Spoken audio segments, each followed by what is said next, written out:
Hello and welcome to DFS Coach Talk. Today is Thursday, February the 10th, 2022, and I am here to go over a wrap-up of the NBA trade deadline day.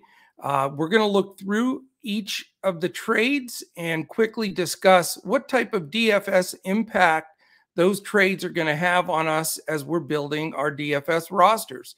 So let's dive in. Take a look. Definitely some surprises, some that we anticipated, but definitely going to have some immediate effects on our builds and long-term effects on our builds as well. All right, we're going to hit them right, go one by one. First deal was Celtics get Daniel Tice. The Rockets get Dennis Schroeder, Enes Freedom, and Bruno Fernando. We since learned that they're going to waive Enes Freedom. So really the impact here are going to be twofold. You've got Daniel Tice back to the Celtics, where he came to somewhat prominence.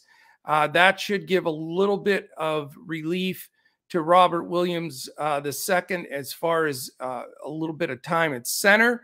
But I think they really brought him in to help Al Horford there. We've seen Horford decline a bit this year, age getting to him. Like all of us, Father Time does remain undefeated still.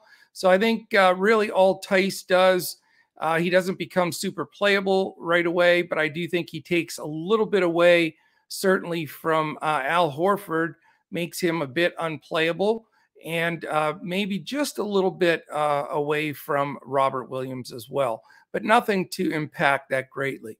As far as Schroeder going to the Rockets, sort of a confusing move here by the Rockets. I guess they wanted to ensure their backcourt, which you would think they're going to stick with KPJ and the youngster, Jalen Green. I mean, those are the two guys they're going to build around. But I think, I guess they need Schroeder in that rotation. They feel like they can sign him, I guess, long term, or they were just trying to get out from Tice's contract, and Schroeder becomes a free agent at the end of the year. So more than likely just another move to free up some space. I doubt Schroeder stays there at the end of the season, and just more availability, cap room, and a player spot for the Rockets. The next one, sort of a shocker to me anyway, as a Mavs fan. I didn't see this coming. The Wizards get Kristaps tissue paper Porzingis, who missed more games than he played, so it does not hurt to see him go. But the Mavs only pick up Spencer Dinwiddie and Davis Bertans. I know Bertans' contract is pretty wicked, but interesting trade. I was not expecting that at all. As far as how it affects things, if and when Kristaps plays, certainly he can be a major target there with Kuzma in Washington. They really, losing Dinwiddie and Beal being out for the season, Porzingis will certainly be a thing DFS-wise once he's back, if he's back for the few games he's back. As far as Spencer Dinwiddie, really, interesting move here. I mean, you've got such a fantastic backcourt with Luka and Brunson, but I guess, what the Mavs are trying to do for some reason, I guess, take the ball out of Luka's hands a little bit, and maybe it'll help him stay fresher. I don't know. I don't understand exactly where that's going to go. I would think the immediate impact may be a little bit on Brunson, Reggie Bullock, Dorian Finney-Smith, because I would assume they're going to get Dinwiddie immediately into that rotation. But, again, a little bit of a head scratcher. Good to get off of Porzingis's contract. But, how much does it help the team immediately? I mean, I guess if Porzingis isn't playing, Dinwiddie's a nice add. Bertans can come in for some three-point shooting, and maybe they're both usable. But initially, we'll see how what happens with the Mavericks. But I don't think it's going to make a giant impact, except possibly on a Brunson. So the jury's out on that one, and it was definitely a surprise. All right, the next one, the Charlotte Hornets get Montrezl Harrell. For the Wizards get Ish Smith and Vernon Carey Jr. So a young big, possibly as a backup. Ish Smith back in Washington. He may get the starting point guard job back there. He'll have Raul Neto and the Aaron Holiday there as well. But we'll see. Maybe Ish Smith becomes something in DFS that we can play again if he does, if he's handed that Washington starting point guard position. Montrezl Harrell, great play for the Hornets. They basically get him for nothing, and he can be a key part for them. They've, have been playing Plumlee at center, and he's done a fine job, but they don't have any punch off the bench. PJ Washington has come in more as a 4, if you will. He's not a true 5, but Montrezl Harrell is going to give them a good kick start. Definitely will take a little bit away from Plumlee, and I think a little bit away from Washington as well. But we'll see if he becomes a playable commodity, maybe 20, 25 minutes a game, if he's going to get close to splitting with Plumlee. Low side, maybe 15 to 18 minutes, which probably would not make him playable. So we'll see how that one plays out as well. Next one is Phoenix Suns get Torrey Craig. Pacers get Jalen Smith. Great move, for both teams. Perfect ad for Monty Williams and the Suns. They get a fantastic wing defender that can play in spots, spell people, and he's a shutdown type defender. Maybe not at this point of his career, but still very adept defensively. Just another great playoff piece for depth for the Suns. The Suns had sort of showed their hand with Jalen Smith. They had, for some reason, they drafted him. He's looked great when he's gotten the chance. I love his nickname, by the way, Sticks, because he's so thin with those long, skinny legs. But I think the kid's got great potential, and I'm glad that he's going to the Pacers. He may be immediately in their rotation as they're on a rebuild there. And I think he's got good potential. They had a chance to extend him. They didn't. They brought in Biyombo, and then, with the center position there in Phoenix with Ayton, Biyombo, and McGee is just jammed. So good move for both teams. I think keep an eye on Smith to see if he's in that Indiana rotation, because he could be decent. Craig, not really playable, teens minutes probably, and defensive purposes mainly. Here was a great pickup for Boston. This was a shocker to me. Derek White, they were able to get from the Spurs. I think he can have a big impact here. Great fit to space the floor with the Celtics team, with Tatum, and certainly with fitting in as another guard there that can shoot the 3. Can get it down.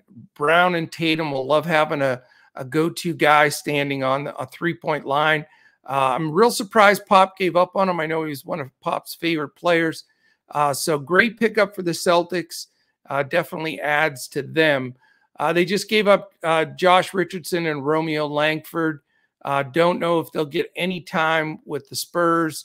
Spurs certainly are in rebuild mode and will be playing a bunch of their young guys, but really it's DeJounte Murray and not much else right now. They've sort of unloaded the cupboards there. So we will see how it affects things going down the line, but I think White is going to have some DFS playability here coming up.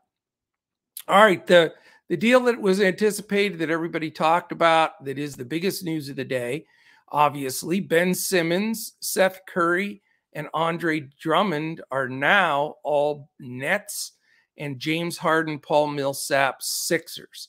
I'm thinking maybe they waive Millsap. We'll see. If not, he'll be an end-of-the-bench backup big.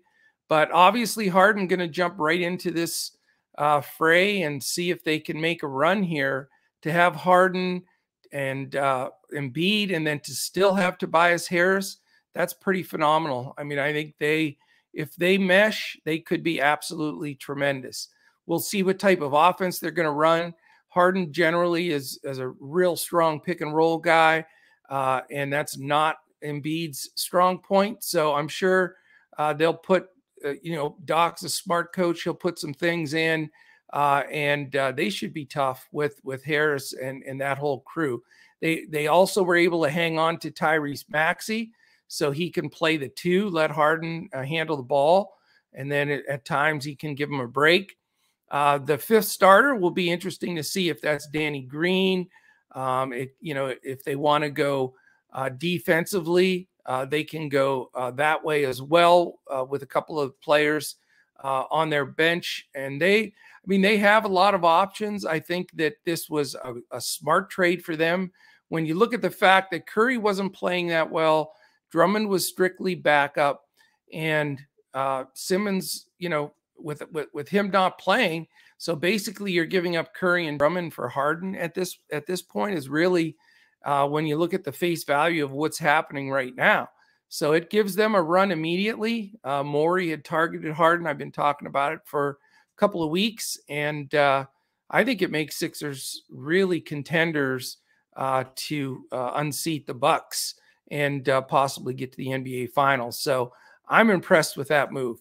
I'm equally impressed with the Nets. I'm not one that thinks either one side won this deal. I think it's a perfect deal for the Nets as well.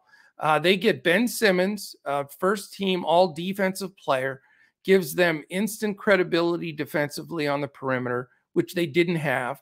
And then it also gives them Seth Curry, a starting shooting guard, and Andre Drummond, who is either going to start at center or split minutes there with LaMarcus Aldridge or Claxton. There was a talk that they may move Claxton still, but Drummond, when he plays and in the capacity he plays, if he somehow starts, he's a valid player automatically. In fact, not just valid, but popular in DFS circles, because we know his points per minute are phenomenal. Curry needed a fresh start. He's going to have the floor space phenomenally. He'll space it with Kyrie and KD out there, and he'll get some wide open threes, and really is a great replacement for Joe Harris that looks like he's going to miss most of the season or all of the season with his injury. And then again, Ben Simmons just gives them a completely different dimension. I think Nash is going to love coaching this team. The only thing that shocked me was that the Nets also got 2 first-round picks in that deal. That was sort of amazing with the haul that they got there. But I do think both teams will be better. I think that this could work out for both of them, and I think they both can make deep runs in the playoffs. Other deals, PJ Dozier, that doesn't really matter. He goes to the Magic. This one's interesting. Thaddeus Young and Drew Eubanks to Toronto. They needed some interior help. Both of those guys could help there. They feel they can make a playoff run, and they're really on a winning streak right now. So good experience from Young, gritty player that Nick Nurse will like in Eubanks. I think it gives them some good interior depth, and it added some picks for the Spurs. Nice little pickup for the Bucks, Serge Ibaka. He's older now, but he still can play. He doesn't need to be a dominant player at this stage in his career, but he'll fit perfect for the Bucks. Looks like Lopez may not be back, and Portis is doing a terrific job. But if you bring Ibaka in to spell Giannis, or even to split time with Portis at center, he's an adept defender. He's an outstanding interior shot blocker, and he can still make the three. And I think it's a nice pickup. I think it's underrated pickup for the Bucks. I think it was a smart move for them, and all they had to give up was 2 second-rounders. Sacramento in this 4-player deal gets Dante DiVincenzo. We don't know what the hell the Kings are doing with all their moves. They also get Trey Lyles and Josh Jackson. So will those guys fit into the mix there? It's possible. We just need to see what the Kings are going to do. Maybe DiVincenzo gets the opportunity to play more.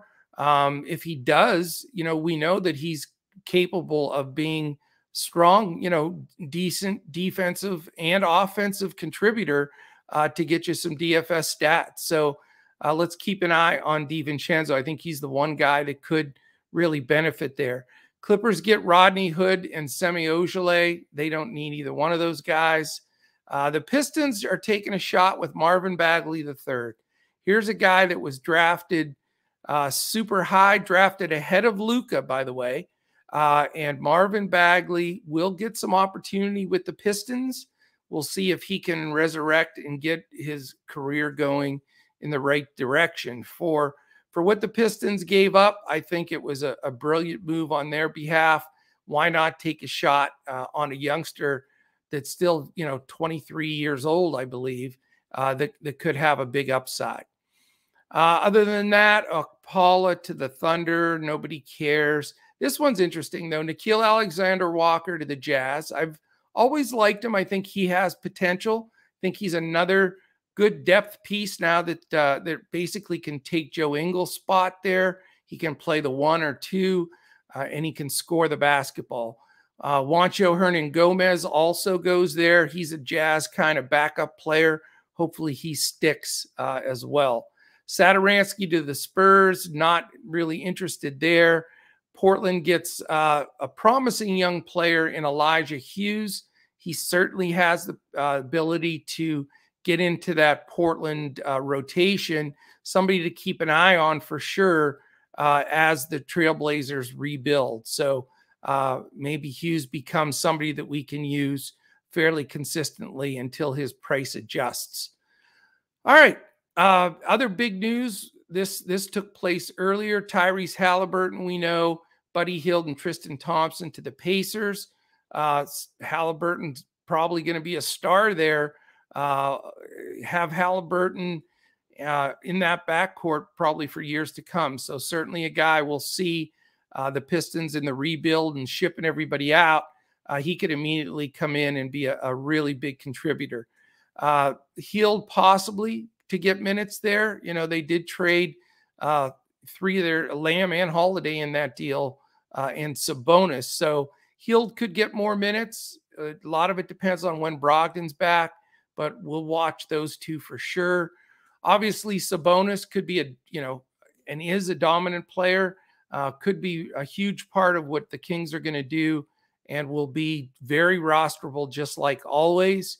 Will they give Lamb and Holiday a good rotation there? We'll see.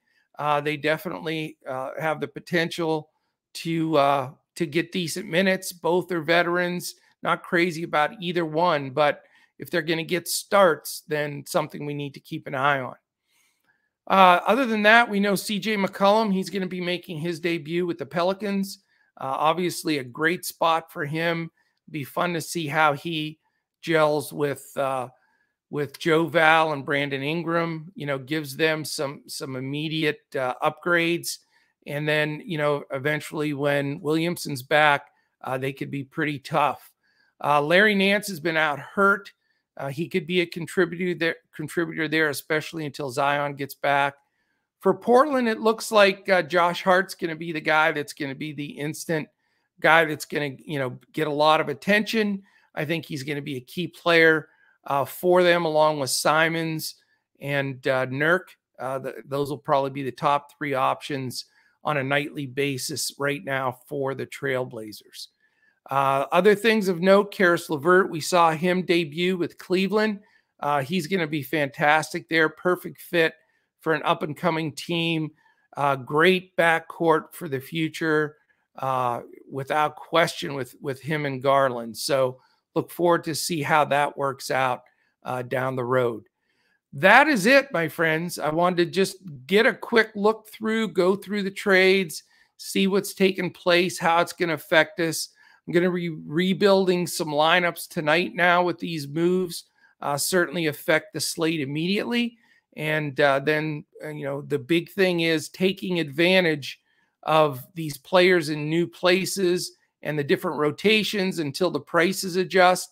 There's definitely some edge to be had. So appreciate everybody listening in. I hope this gives you a quick little DFS NBA draft deadline catch up with everything and sort of puts it into perspective of what's going to affect us when we're building these winning rosters. So thanks for joining us. Great news tomorrow. We have a huge announcement for on our podcast tomorrow. We have a special guest coming in that is going to be discussing our new partnership with Prize Picks. So definitely catch us for the Friday NBA podcast with Crash, myself, and our Prize Picks guest. So looking forward to talking with Jack and sort of putting out a new offer that's going to be very exciting for both Prize Picks players and for DFS Coach Talk. So thanks for tuning in, and look forward to catching you tomorrow when we're looking to crush it in NBA DFS.